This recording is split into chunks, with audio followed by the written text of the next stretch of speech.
ఈ bamboo chicken చేయటం ఇంత కష్టమైన ప్రాసెస్ అని తెలిసింటే అసలు స్టార్ట్ చేసే వాళ్ళమే కాదు, స్టార్ట్ చేసిన తర్వాతే తెలిసింది ఇది చాలా కష్టమైన ప్రాసెస్ అని.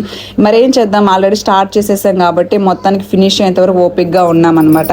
అయితే ఏంటంటే విలేజ్కి వెళ్ళాము సమ్మర్ హాలిడేస్కి. అక్కడ ఎలాగో బ్యాంబూస్ అవైలబుల్ ఉంటాయి అండ్ అలాగే విలేజ్ కాబట్టి కట్టెల పొయ్యి కూడా మనతో ఉంటుంది. సో ఇది కొత్తగా ఉంటుంది కదా, ట్రై చేద్దామని అయితే మేము స్టార్ట్ చేసాము. సో అందుకని మా తమ్ముళ్ళు ఇద్దరు కలిసి చేను దగ్గరికి వెళ్ళి బ్యాంబూని అయితే కట్ చేసుకొని వచ్చారు. వాళ్ళు కట్ చేసేటప్పుడే అర్థమైంది ఇది కష్టంగా ఉండబోతుందని. అండ్ అలాగే 1 kg చికెన్కి మనం ఒక 6 బ్యాంబూస్ని అయితే కట్ చేయాల్సి వచ్చింది, చిన్న చిన్న పీసెస్గా. అది కట్ చేయడం ఎంత కష్టమో మీకు వీడియో క్లిప్లో చూస్తే అర్థమవుతుంది. అంత పెద్ద కత్తితో కట్ చేస్తే కానీ చాలా టైం పట్టది. మా వల్ల కాక మా బాబాయ్ హెల్ప్ అయితే తీసుకున్నాము. మొత్తానికి అవి కట్ చేసిన తర్వాత శుభ్రంగా క్లీన్ చేసి మ్యారినేట్ చేసిన చికెన్ అందులో పెట్టి అరిటాక్తో అయితే కవర్ చేసి పెట్టేసాం. అండ్ ఒక పక్క బిర్యానీ కూడా రెడీ అవుతుంది.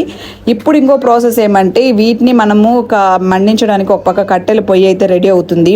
ఎన్ని కట్టె పుల్లలు అయిపోయాయో మాకే తెలుసు, ఎందుకంటే ఆ బ్యాంబూస్ అంత మందంగా ఉంటాయి. అది కాలాలంటే చాలా టైము, చాలా కట్టెలు పడతాయి అన్నమాట.